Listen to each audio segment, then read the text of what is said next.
Барлықтарыңызға сәлем. Жақсыгүлдің асханасы каналына қош келдіңіздер. Бүгін біз тауық еті қосылған бәліш жасайтын боламыз. Ең алдымен қамыр жасап аламыз. Қысқа нан қамырын жасайтын боламын. 650 грамм ұнымыздың үстінен 250 грамм майымызды салып, үткіштен өткізіп алатын боламыз.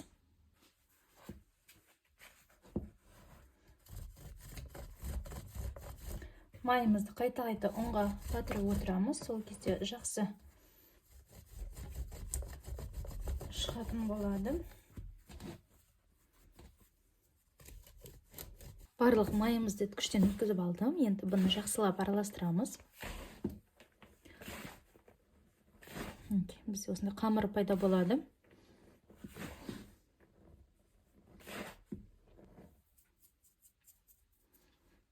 Келесі кезекте үстінен 2 жұмыртқамызды қосамыз.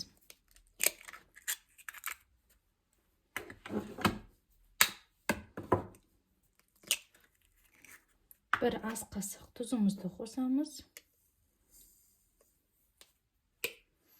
Және де қаймақты қосатын боламыз. 200 грамм қаймағымызды қосамыз.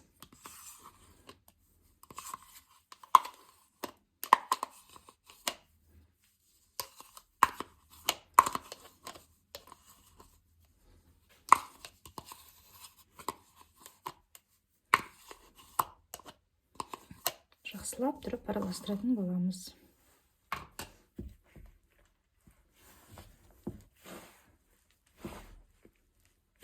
Біздің қамырымыз бірігіп бастаған кезде мен столдың үстіне қойып, әрі қарай біріктіріп, ұйығын қандырамын.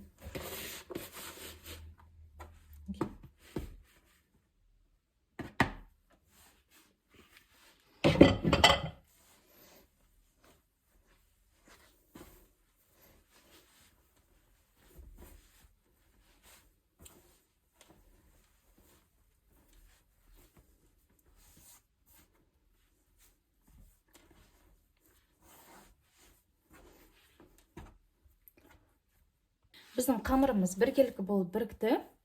Енді ары қарай целлофанға салып, жарты сағатқа тоңазытқыштың ішіне салып қоямыз. Демалтуға. Содан кейін алып шығып, жарты сағаттан кейін жұмыс істей беруге болады қамырмен. Қамырымыз демалған уақытта салмасын дайындайтын боламыз. Менде әдеттегідей 2 түрлі салма. Біреуі көкөністер қосылған, пияз мен сарымсағы қосылған болса, екіншісі тек қана тауық еті қосылған. Ешқандай да көкөністер салынбайды. Пияздарды, сарымсақтарды турап алатын боламыз.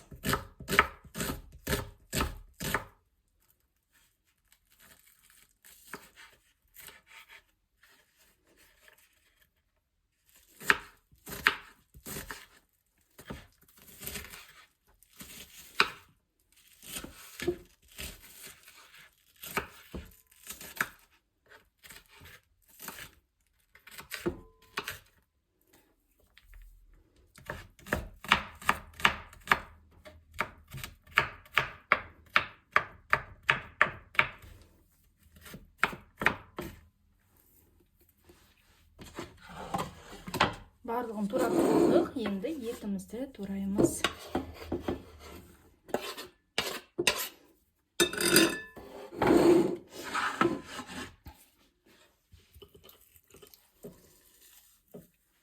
Менде тауықтың филесі, бірыңғай еті, ешқандай сүйектері жоқ.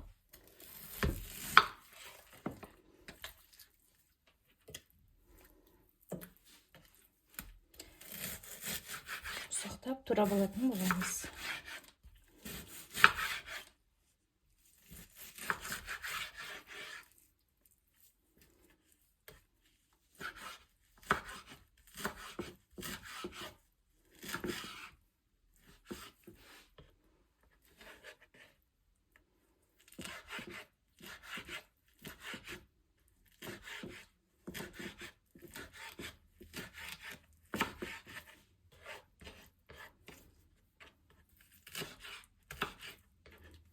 етімізді турап алдық. Бұл бізді бірінші салмасына кетеді.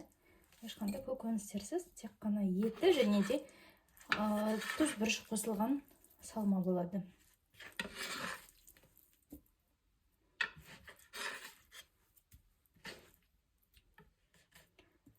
Келесі туралған етімізді бөлек алып қойдым. Бұл бізде ешқандай көкөністерсіз болатын бәліштікі. Келесін көкөністерге қосатын боламыз.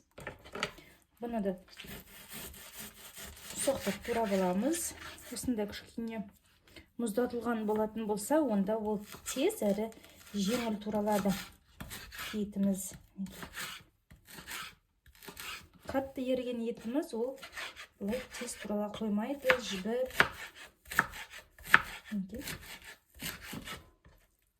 Мұздатылған етіміз тез туралды. Барлық етімізді осылай турап аламыз. Етімізді турап алдық. Енді дәміне қарай дәмдеуіштерін қосатын боламыз. Бізде мына жақта сарымсақты, пиязды болмағандықтан сушеный чеснок қосамыз. Дақталған сарымсақты қосатын боламыз. Бізде 10 грамм. Және де дәміне қарай тұзын қосамыз.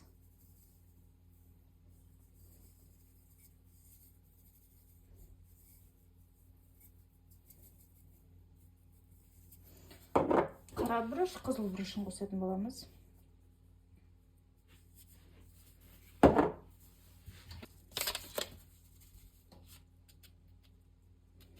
Копченая паприка қоссаңыздар да болады.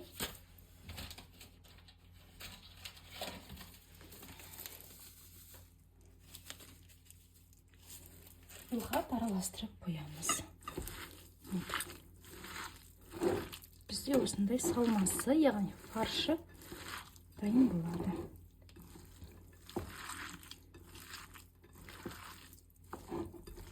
Бұнымызды тоңазытқыштан алып шығып,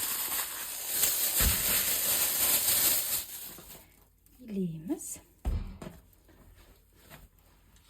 Ұйығын қандырамыз, тағы да шамалап, және де содан кейін 4 бөлікке бөліп алатын боламыз.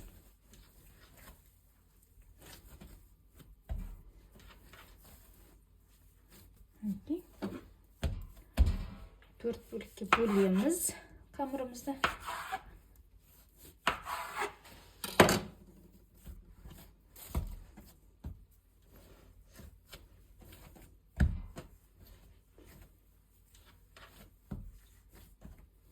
Дөңгелетіп дайындап қоямыз суға.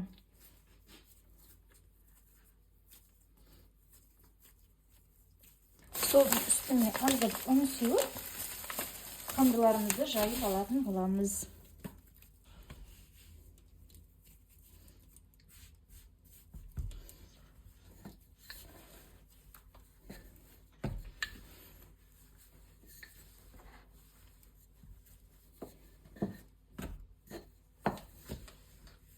Орташа көлемді қамырымызды жайып, оның үстінен салмаларымызды саламыз.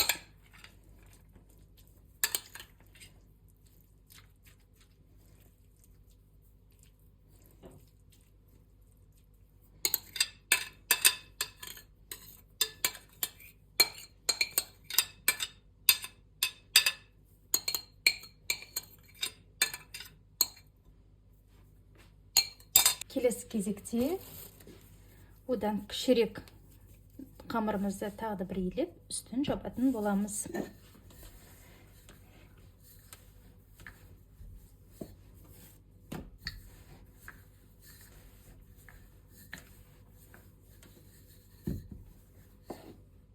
Жаңа қамырды да екінші қамырдың үстіне қосып, жан-жақтарын жауып,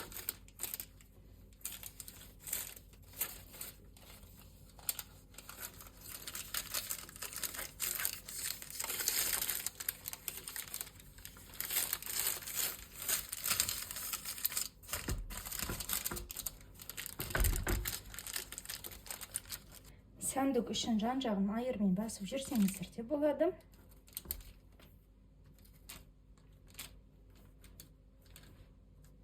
өздеріңіздің қалауларыңызша деп алуға болады. Мен ортасын кесіп алдым. Үстінде кондитерский насадкамен және де жан-жағын айырмен басып алдым. Енді пышақтың көмегімен аздап кесіп аламыз, узорлар шығарып.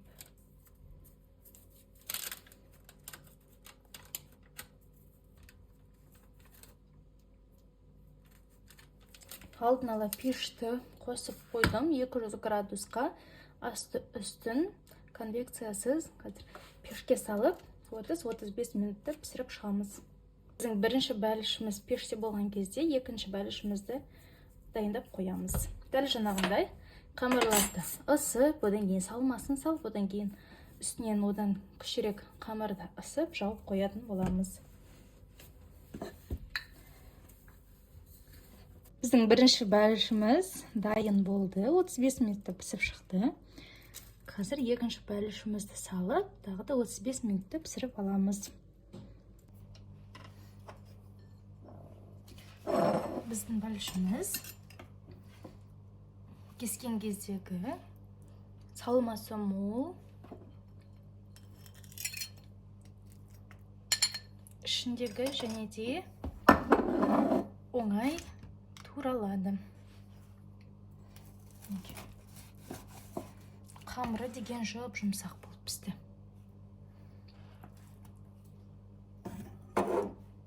Біздің бәліштеріміз дайын болды. Бұл біздің екінші бәлішіміз.